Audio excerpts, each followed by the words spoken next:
Well, good evening, everyone, and welcome to the briancrombie Radio Hour on Saga 960. So, I think all eyes in Canada for the last couple of weeks have been focused on what's going on in Ottawa. Maybe a little bit on Coots and Ambassador Bridge and some other places, but what's going on in Ottawa is obviously just been, for most of us, something that is unprecedented. And I wanted to reach out to a friend of mine, Dan Donovan, who is the managing editor and publisher of Ottawa Life magazine. He's also an author of numerous of their articles at different times. He's someone that's been involved in politics before. He's a very politically active, civically minded individual who, by the way, is also a stand-up comedian, but that is a different topic we won't get into tonight. And he has been writing a bit and thinking a lot and talking a lot about what's going on in Ottawa. So Dan Donovan, welcome to the show. How are you, sir? Hi, Brian. Great to see you again. And hello to all your vastly growing number of listeners. It's wonderful. I appreciate it. So tell me, what's going on in Ottawa today? Like, what the heck is going on? Well, it's quite incredible. And it's a convergence, I think, of a number of things, Brian. A failure of leadership in my opinion, on multiple levels. The federal level, with the Prime Minister, a complete and abysmal failure of leadership, a failure of leadership at the municipal level. I'm not going to be so hard on the province. I think Premier Ford has been a little, frustrated by this. I do think there's some problems with the Solicitor General in Ontario, though, in terms of how they've handled this matter. But first of all, to start, I guess, locally, we've had a complete failure in our policing in this city. I call it, I'd refer to in an article as the Peter Principle, which was sort of a play on words because the police chief who resigned yesterday was Peter Soley. And of course, that principle is when people rise to the level of their incompetency, bad things happen. And Peter Soley was brought into the job here 2 years ago. He had formerly been with the Toronto Police. He was a bit of a controversial figure back when he was with the Toronto Police. And he had vied for the top job in Toronto and was not given the job because of controversies regarding his past behavior, his temperament, and issues related to his policing skills. It's come out that Chief Slowly, now former Chief Slowly, was investigated himself by the Professional Services Branch of the Toronto Police Service in 2004 for something under the Police Services Act called tyrannical and oppressive behavior towards subordinates. And as a result of that investigation, which took a year, he was removed from his command in Toronto at the Communications Division. The investigation found that a woman who worked for him had been horribly treated. I guess he had these temperament issues, and he would get angry and yell at people. And at one point, I guess his assistant was losing her phone a lot, so he suggested she tie her phone around her neck and not lose it. This is a guy they brought into Ottawa to deal with the real structural and systemic problems in the force here of misogyny and police misconduct. So his own record was very suspect. The issue that's being discussed now, since he's resigned yesterday, is how did he get the job? How did this guy who had these issues, and this is not conjecture. There was an investigation, a statement of facts were signed. The Toronto Police Service would not disclose this in access information request to us, but we were leaked the video, the 5-hour video of his deposition from 2004. And it's shocking when you see what he was accused of. We're still trying to get the actual statement of fact document from the result of that investigation. But all that to say, Mr. Slowly was then sent, we were told he was then sent to Kosovo with the United Nations through an agreement with the Toronto Police Service to let things cool down. Then he was brought back to Toronto. He went for the top job in Toronto. I believe Mark Saunders got that job.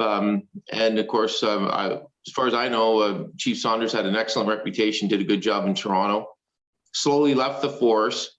And then he was pushed to come back here by Sandy Smallwood, the then acting vice chair of the Ottawa Police Services Board, and a guy who, by all accounts, is one of the reasons Ottawa is having so many problems with oversight of its police. Mr. Smallwood has been on the board for a decade. He's allowed so many, we've had 80 police officers in Ottawa in the last 6 years criminally charged. Not one of them has been fired. The current deputy of the Ottawa Police has been charged by the OCPC with 7 counts, including 5 sexual harassment counts. We have an officer who's been charged with an alleged rape. We have others charged with serious sexual assault counts, theft, larceny, drugs. Not one of them has been fired. There are currently 20 Ottawa police officers, including the deputy chief, on suspended because they're facing criminal charges, getting full pay. This is costing the city of Ottawa up to $5 million a year. Just they're sitting at home watching Netflix as they wait to go to trial. The head of the Ottawa Police Association, Matt Scoff, is currently charged by the OPP awaiting trial. So you asked me, what are the problems with the Ottawa Police? It's, outside of the fact that they have serious structural issues. And I mean, you know from your own background about human resources and running organizations, how important it is to have quality leadership and good people. So you have this happening in Ottawa. And then I guess the best way, and I'm being kind of serious when I say this, the best way I can describe the Ottawa Police Service Board is that before every meeting, I think they take a stupid pill and go into the meeting and just bonkers on. They've been willfully neglectful of their duties and responsibilities under the Police Services Act as members of a board.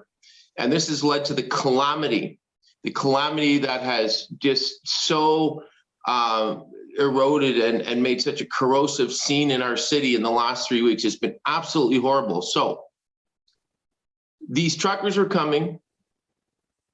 Slowly knew they were coming. There was all kinds of information. He was advised, we're told he was advised to take certain steps, but the relations between him and other officers on the force since he came here became so frayed and eroded that he didn't listen to them. He wouldn't listen. So in his mind, he thought it was okay to allow 5 and 6 ton trucks to come into the city and enter the parliamentary district in the downtown core. And I don't know what he was thinking, but that goes to competency. And the other problem he then ran into is he had a bit of a mutiny happening when I think it was a combination of things. This was sort of the sort of cherry on the cake, when this happened. So then when all these trucks arrived, and he somehow thought they were just going to leave, so he didn't listen to the intelligence. Officers started calling in sick. So we literally had a situation here where what's being alleged is literally hundreds of Ottawa police officers were not coming to work, calling in sick, doing this type of thing, including the leadership team. Because why? Well, because they didn't want to work with Slowly. They didn't agree with his approach to this trucker thing. They were upset that he allowed all these trucks in. And then he I guess his temperament and dealing with them as a leader was just wrong. Well, apparently it was just very bad. So when he started saying, I need more police, this is on the national news, he'd be saying, I need more police. I don't have enough resources. 1,800 more police force, he said. Yeah, and he's got 1,560, but if they're not showing up for work, of course he doesn't have enough police. That was part of the problem. And the Ottawa Police Union is, their president's criminally charged right now. He didn't have to step aside. So that tells you how strong they are. So slowly through his own, competency issues and judgment, and then he came in and it was just a very polarizing effect. So he didn't have the resources. He didn't handle the matter right. Then his own police were sort of striking on him. And then the Ottawa Police Service Board didn't do their job. They the way it works with police service boards, which actually in Ontario do have a lot of authority, like under the legislation, police service boards have a lot of authority. They can do things. But what's happened is you get police chiefs who are on these boards who say, well, you're not allowed to get involved in operational things. So sometimes if police service board members bring up matters, a police chief, if he doesn't want to answer the question, will say, well, that's operational, we can't talk about it. But the fact is that it's how you ask the question, and not all things are operational, and there's always a way around to get to it. The Ottawa Police Service Board and the chair here, Diane Deans, oh my God, this politician of all politicians takes the cake for hubris. I mean, she is, I don't know if she needs oxygen or what's going on, but she is just so half-baked in all of this. So it's just made things worse, because she was like being a cheerleader for this guy instead of asking the proper questions. Then we learned to, so they fired. Hold on a second. Diane Dean, you say she's a politician, so she is city councillor? She's a city councillor. Here's the other thing. She announced several months ago she wants to run for mayor. Okay, not gonna happen. She can run. I think this has just destroyed any chance she ever had of that. But she's Jim Watson, the current mayor, sits on the police services board as well, correct? Yes, he's been on it and off it, but he's fully aware of all of this. And he's of course announced he wasn't running a couple of months ago. He wasn't running for re-election again. He probably sensed at that time he wouldn't be able to win if he ran again, because the LRT project here, which is Ottawa's sort of subway O-train thing, a $4 billion project, it doesn't work. Okay, I mean, they launched. I'm not making this up. They launched it. It cost $4 billion, and then it didn't work. So like some guy gets off at the like at the Rideau Center, and the door wouldn't open, so the whole line shut down. I mean, it didn't work for 11 months, a $4 billion project. So Diane Dean. Lack of leadership from the mayor, lack of leadership from the police services board, lack of leadership from the chair of the police services board, lack of leadership from the chief of police. Is that correct? I think that'd be very accurate. But here's the other thing. Here's the other thing that's just crazy about this. While this sort of comedy of errors in leadership is going on, the strain this put on citizens in Ottawa was incredible, because you imagine all of these trucks, several hundred trucks lined up in neighborhoods downtown, beeping their horns 24/7, very, very loudly. I mean, I know I don't want to sound like a Wendy Weiner, but if you actually heard it, if you heard it on the street, and we have seniors, where there's a lot of buildings downtown in that particular area that have disabled people living, independent living center buildings where they require assisted care, a lot of seniors down in that area. And so a number of stores had to close because of this. Then the Rideau Center closed, which is owned by Cadillac Fairview, putting almost 3,000 people out of work. The Byward Market, businesses literally shut down. So there's a class action lawsuit coming their way from the Byward Market merchants. I'm told that Cadillac Fairview is going to sue the city. The police didn't do their job. And in the middle of this, the Ottawa police, they weren't ticketing these protesters who were breaking multiple federal, provincial, and municipal bylaws. So in the first 2 weeks, they gave out 110 tickets to these truckers and people who were flagrantly breaking the law. But then they gave out over 2,300 parking tickets to residents in the area who'd been forced off the streets and were forced to park in other areas. So it's just a sort of a domino effect of disasters. Long story short, yesterday the chief resigned. We just learned this afternoon that Diane Deans, without the approval of the mayor or council, apparently hired another police chief from Southern Ontario during this process without getting the approval of the city, and agreed to pay slowly out to leave. They told him, this is being alleged this afternoon, that he would have to step down or they were going to terminate him. But Diane Deans agreed that if he just stepped down, he would be paid out.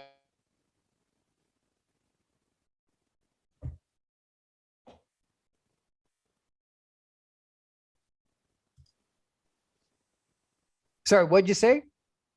So apparently, it's alleged this afternoon, it's in all the local news here, I'm sure national news now.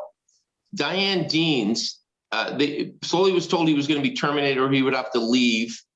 He'd have to resign. So then she agreed that if he resigned, she would pay him out the balance of his contract, which is to the end of 2024, which is it'll come to almost $1 million. So for all of this ineptitude, all of this calamity that's been foisted on the city, it's cost the Ottawa police, taxpayers in Ottawa, $18 million. It's resulted in the announcement of the Emergencies Act in Canada, the first time they've had like a War Measures Act style thing in our country in 50 years. And this guy's going to get rewarded from this by this dimwit chair of the Police Services Board. It's quite incredible. God, it really does sound unbelievable. We're going to take a break for some messages and come back more with Dan Donovan about the situation in Ottawa in just a minute. Worse than I ever imagined. Dan, thanks for sharing this with us. Stay with us, everybody.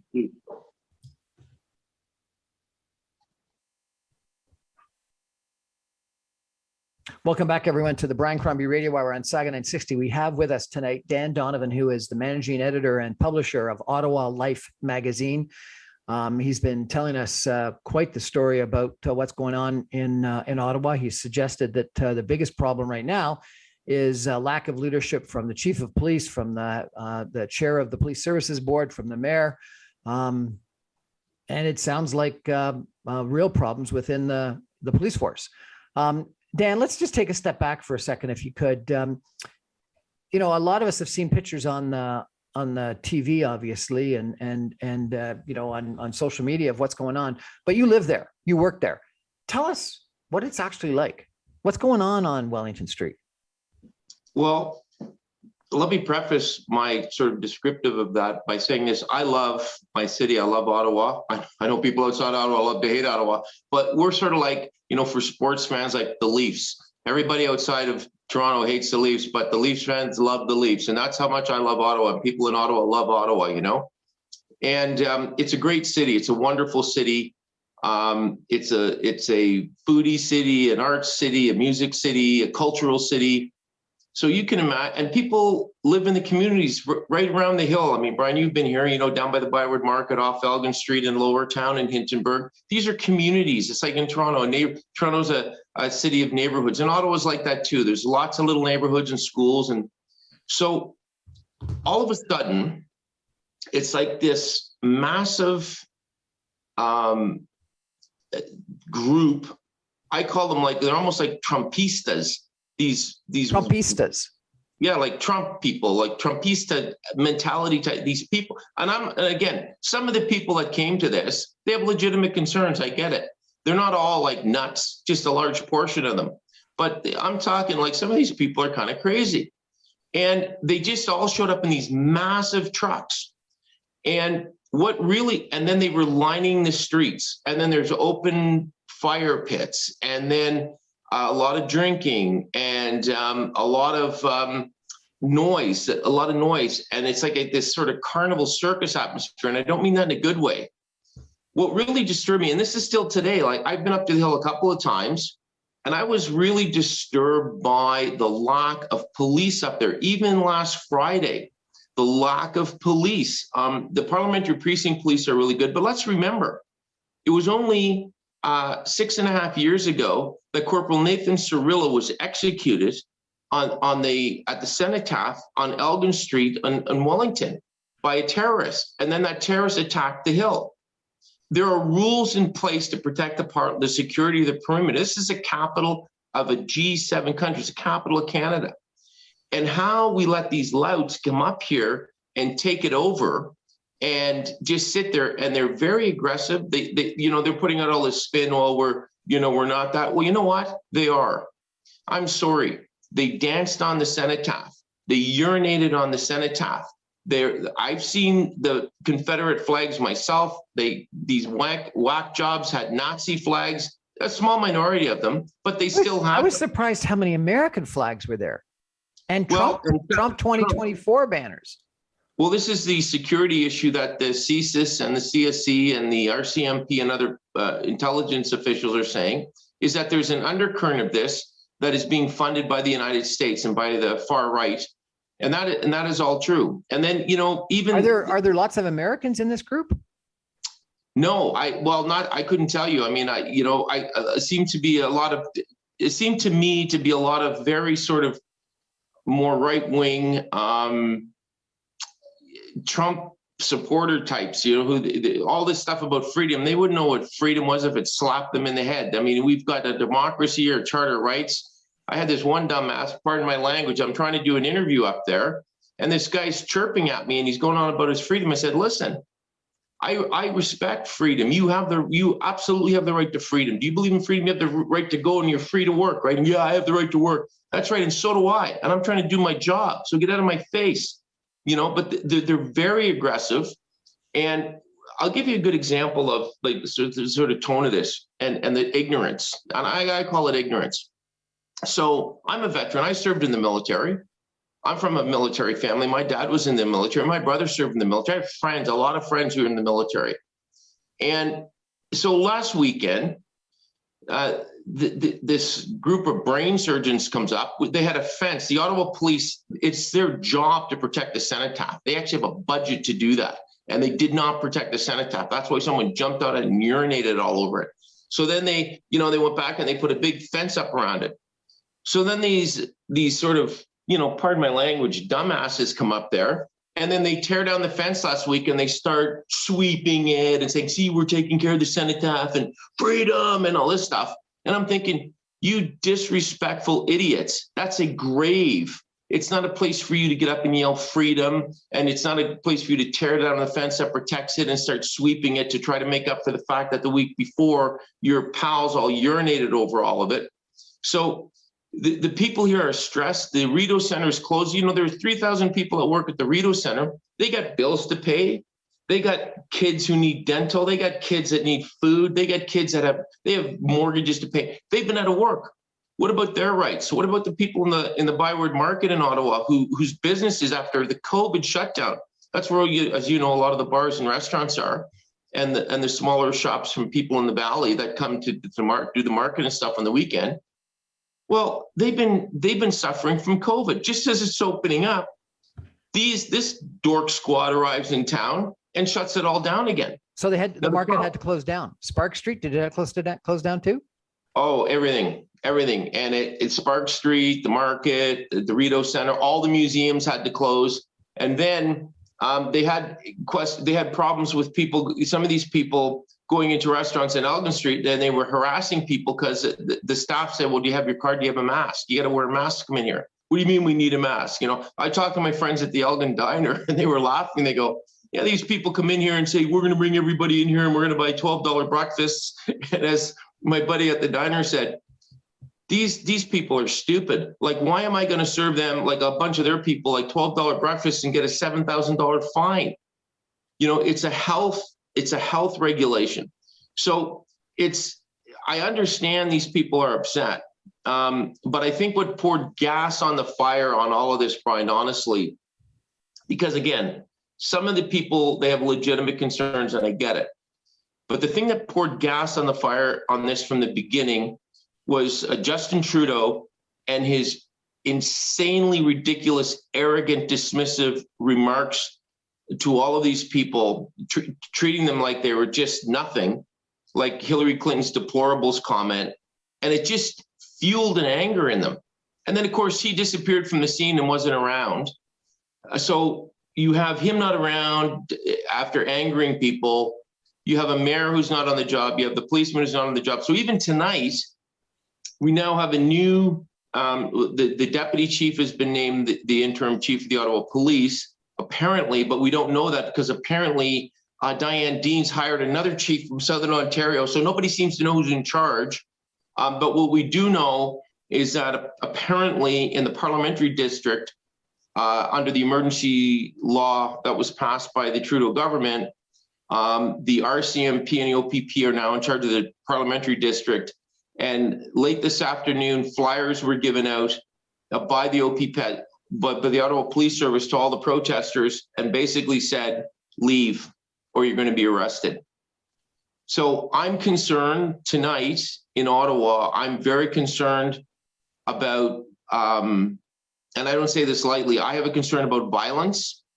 I'm concerned with some of the people I've seen, their sort of bravado. I'm concerned about what's in a lot of these trucks. I'm concerned about the amount of fuel that's in canisters and open around the parliamentary core. I'm concerned with the stridency of some of these people and the stupidity. You know, stridency and stupidity is a really bad combination. And they seem very disrespectful to authorities and the law, and they don't seem to be concerned about anyone but themselves. There's a lot of anger in this city from residents in the city towards these people, and it's time for them to go home. What do you think about some of the Conservative members? In fact, one of the leading, if not the leading leadership candidate, going out and effectively encouraging or actively supporting the protesters? Well, I think two things. The first is, on the one hand, what Pierre Poilievre was saying, I understand. I think what he was doing is he was trying to, and it's, you know, he may pay a price for this, but I think what he was trying to do was to sort of to speak to some of the people, and these are people, some of them I've mentioned, who are genuinely upset about the lack of clarity on some of the COVID rules and the frustrations. I mean, we're all tired of COVID, you know? So I think he was trying to provide them an outlet. But I also would point out that when Candice Bergen got up in the House earlier in the week and said, listen, we heard you, we understand your frustration, you've had your day, but now it's time to go home. So when she did that as the interim leader, Poilievre supported that. So I would just acknowledge that he did support that. So I would assume he is now in the camp that these people need to go home. Jagmeet Singh, I think, has been very good on this in terms of saying the same thing. He's expressed a concern for the auto workers and others, sort of working class, as they call it, people who as the reference there, that auto workers and others who really, these border closures, for example, affected their livelihoods. So I think Singh's been pretty good on that. The Liberals have said, clearly go home. Bill Blair has said time to go home. But I think it could cause a problem for Poilievre. Now, we have heard in recent days this week as well that Jean Charest, the former Premier of Quebec and former minister in the previous Conservative government of Brian Mulroney, and the guy who basically saved Canada from in the referendum in '95, he is seriously thinking of running for the Conservative leadership now. And that might be something that Tories would want to look at, because heaven knows we have, I think Justin Trudeau, this is a bit of I think he's really destroyed himself finally with this Emergencies Measure Act. And why you don't think we needed to have the emergency measure? Like, given what you've described and the lack of leadership and the lack of control, sounds like we needed the Emergency Measures Act. No, actually, I don't think we did. Now, let me try to explain that without seeming to be contradictory. The fact is that under the current legislation and laws we have and the resources we have for police, we could clear these people out without a National Emergency Act. That's like a War Measures Act. And let's remember, one of the reasons we got to this state that we're in is because of Justin Trudeau, because he threw fuel on the fire and walked away and said he was sick for 5 days when apparently he was out skiing. So, I mean, who does that? Well, who goes out skiing in the middle of this? I mean, honest to God, So it's an overreach. It's very excessive. And I think the Canadian Civil Liberties Association has come out and said very strongly, this is outrageous. We have laws in place now to deal with these people. So the another way they could have gone at it would be to, give powers to the RCMP, get another police chief in.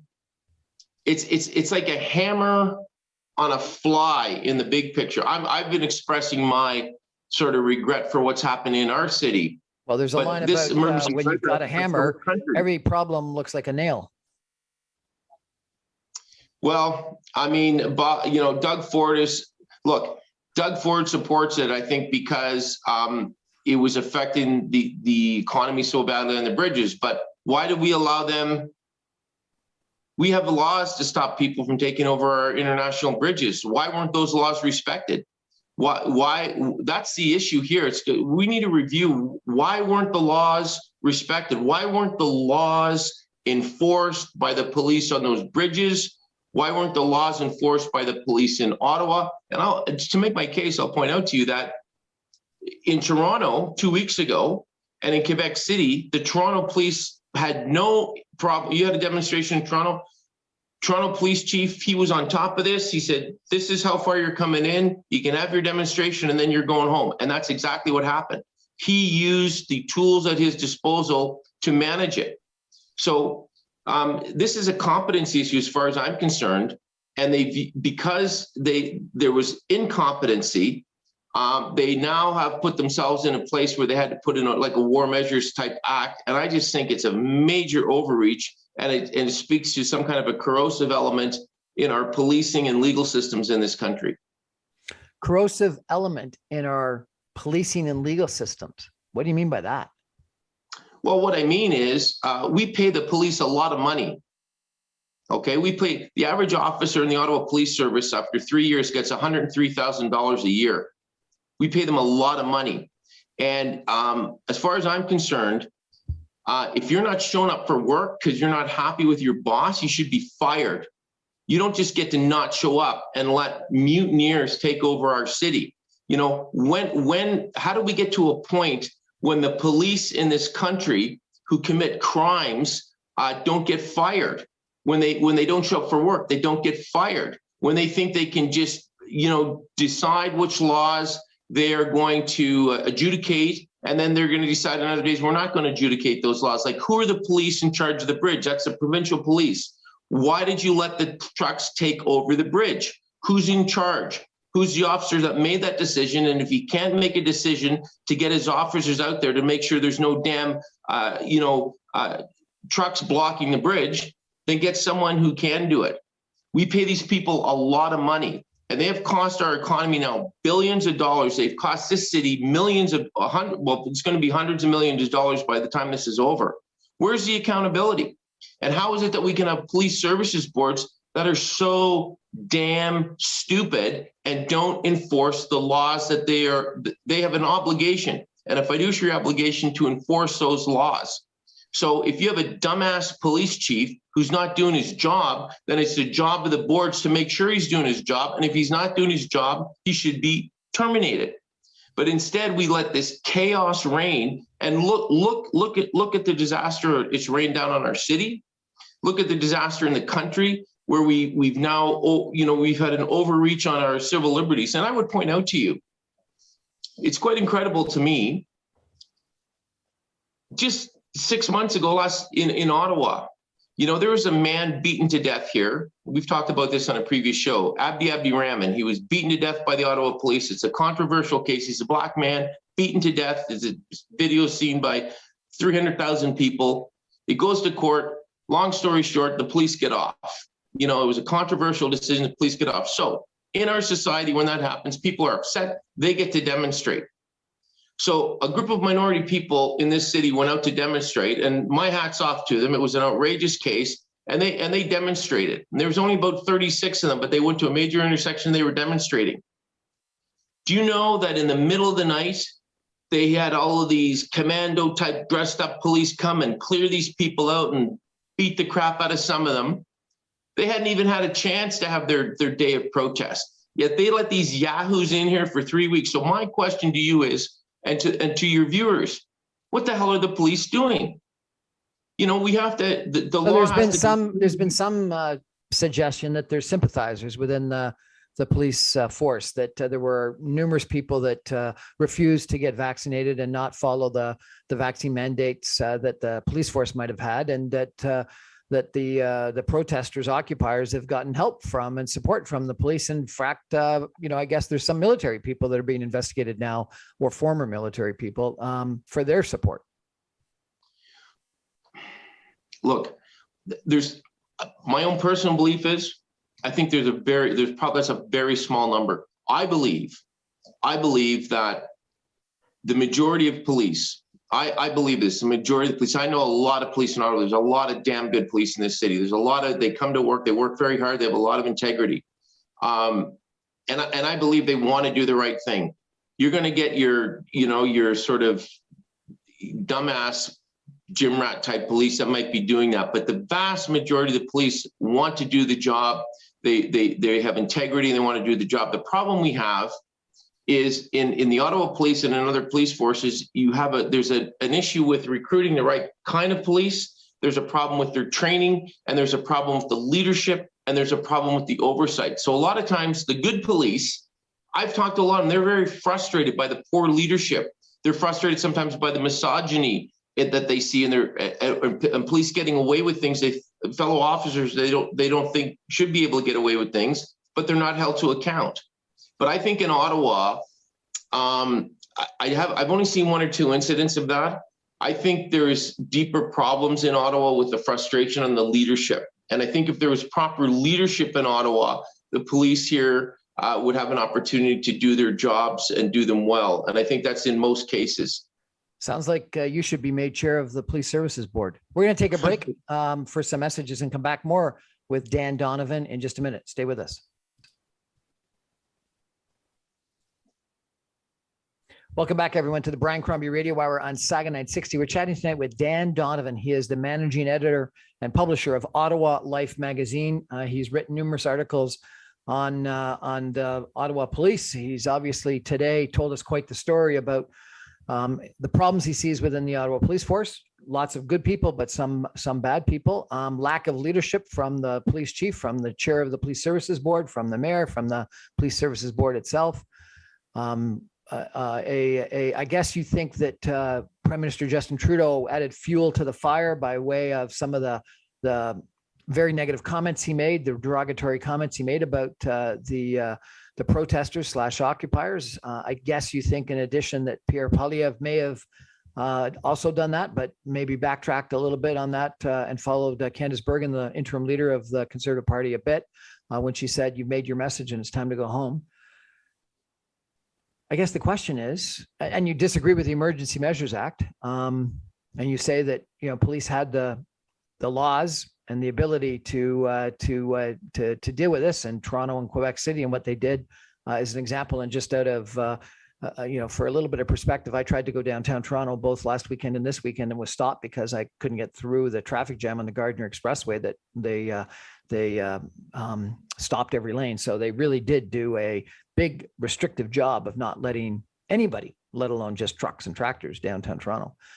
I guess, Don, the question is, what do you do now? What do you think should happen now? Well, I think it's very important right now. We're in a moment, and I don't see evidence of this happening. But I think what should happen, first of all, in Ottawa, is I think the Premier and the Solicitor General have a duty at this point, given the chaos here, to step in, and they should fire the Ottawa Police Service Board. They should all be removed from office for dereliction of duty.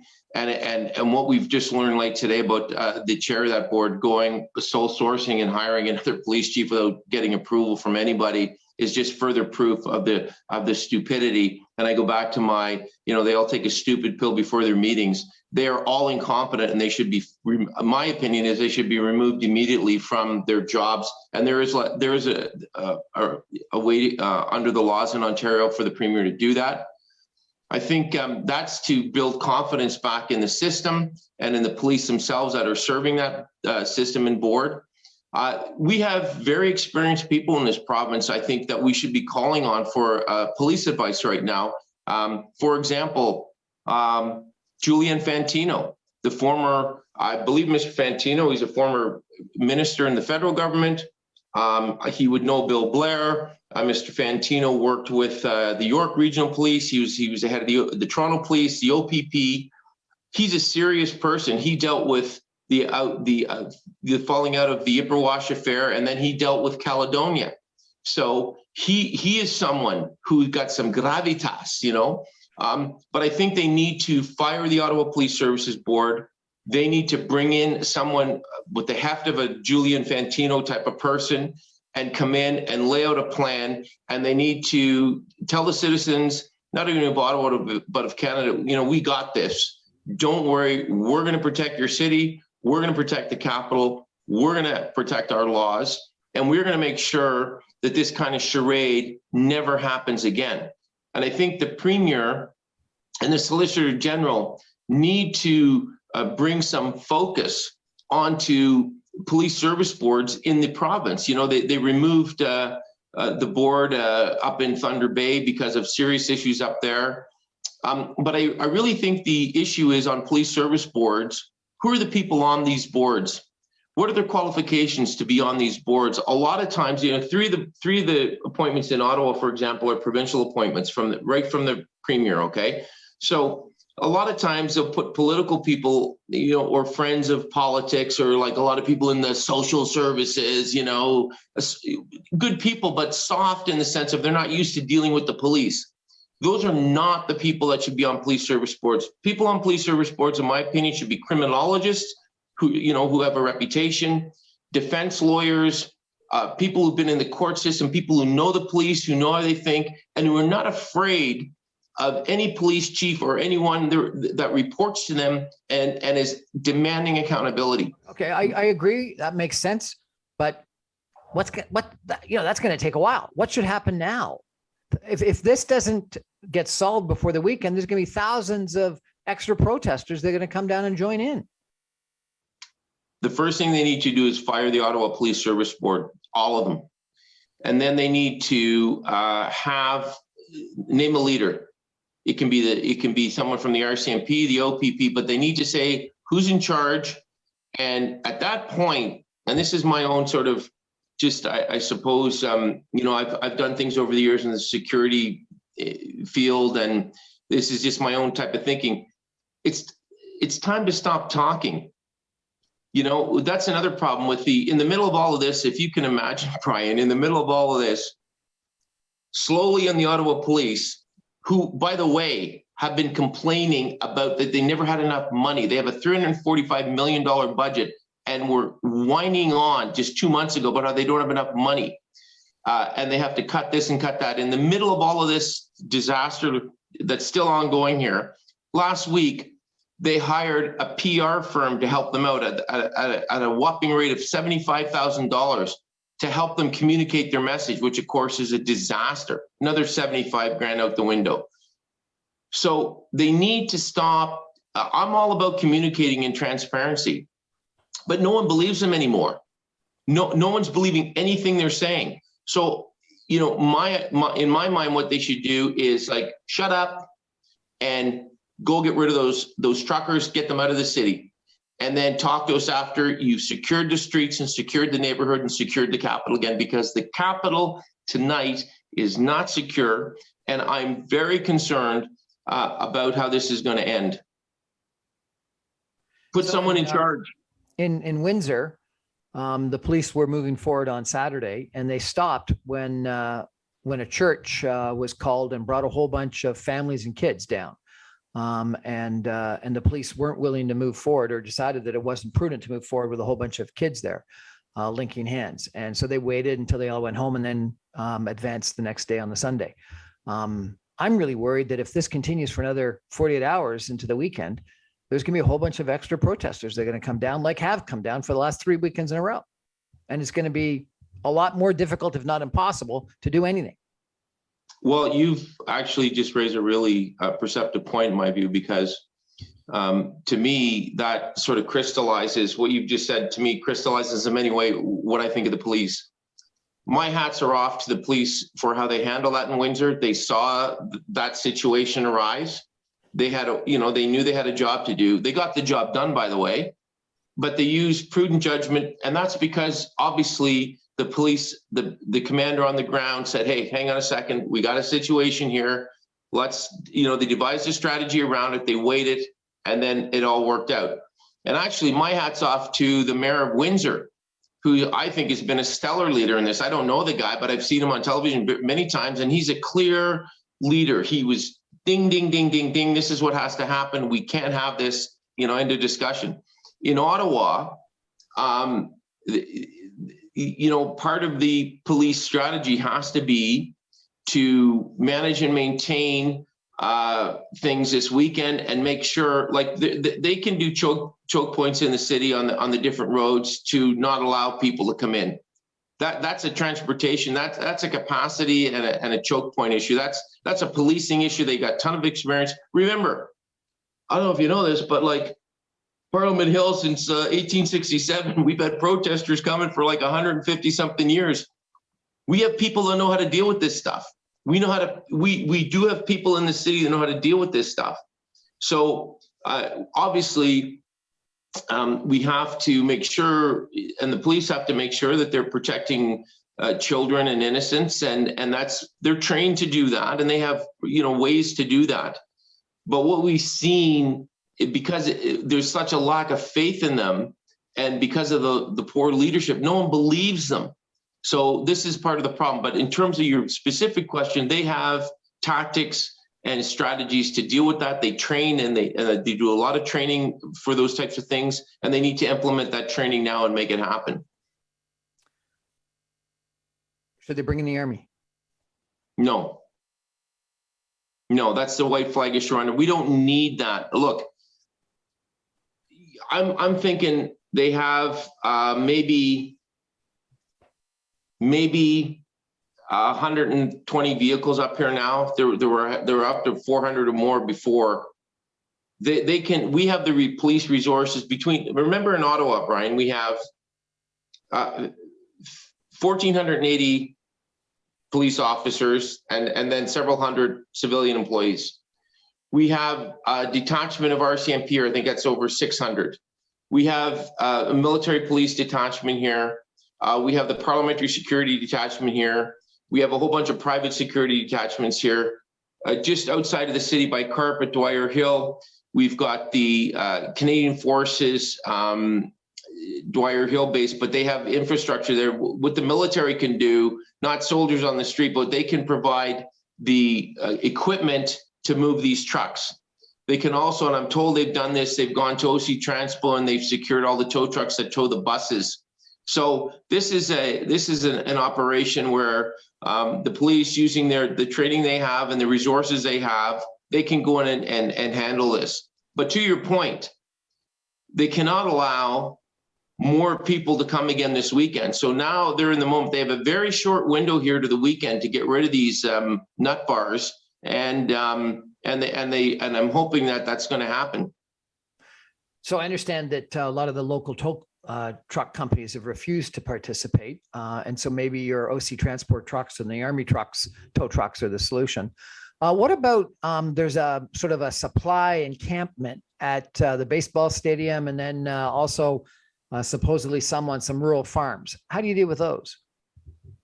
Well, the encampment at the baseball stadium was shut down. They moved in there, I believe, 2 days ago.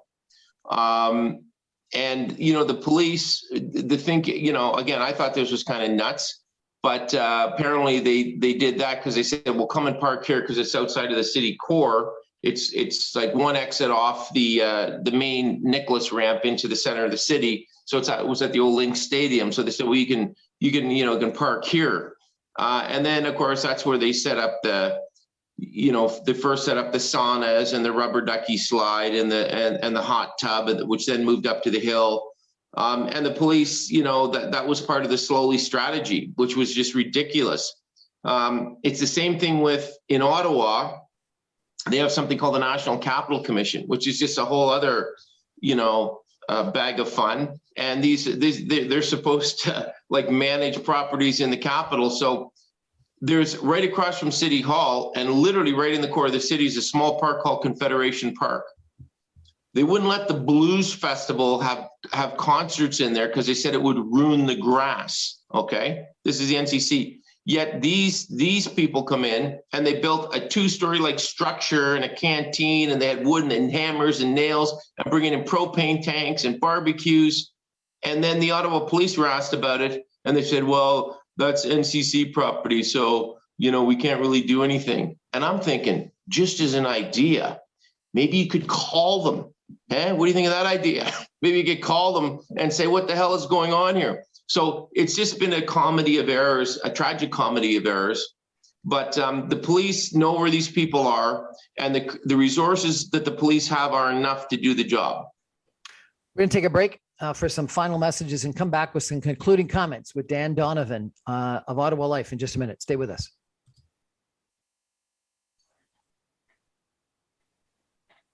Welcome back to the Brian Crombie Radio Hour on Saga Night 60. We're chatting tonight about Ottawa and what's going on with someone that knows the situation unbelievably well, Dan Donovan, who is the managing editor and publisher of Ottawa Life magazine. He's given us quite a negative, but I guess realistic description of what's going on in Wellington Street, what's going on in the Police Services Board and the police force. Dan, one of the concerns I've got is that you had the Governor of Michigan phoning, the President of the United States phoning. You've got New York Times, Washington Post writing articles. Has this damaged Canada's, trade situation, Canada's international reputation? Oh, I think it's done immeasurable damage. It's almost like we have this a government that's like in a high school council or something. I just can't explain the inadequacies of our federal government and the deep inadequacies of a prime minister who just seems to be like clued out constantly about what are the important monetary and fiscal things that keep our country healthy and strong, to pay for all of these social programs and all the other things that we all cherish. So we've taken a very serious reputational hit here. And I think for me, when I look at this, that's going to take a long time to recover. And I think what it means is we need to regain a sense of confidence in our institutions and in our government, which have been horribly damaged in the last number of years by corrosive politics. And I think so that's a big lesson in all of this. I think the other lesson is that we really need to be better at listening to people. I am very dismissive of a lot of, I'm angry about these people and how they've flagrantly broken the law. They talk about wanting to talk to the Governor General and talk to the Senate. It just like, hello, are you serious? Don't you even know how they don't even know how our government works. We have a democracy, we have elections. That's when you can get out and mark your ballot. That's how we do change here. You have the right to protest. I think the thing lost in this and a lesson is it's important to listen to people, and that's why I wasn't as hard on Poilievre as I think I am on Trudeau, because I think one part of what Poilievre is saying is we need to, some of these people are genuinely upset. But, there's a nexus and a fine line between being upset and breaking the law.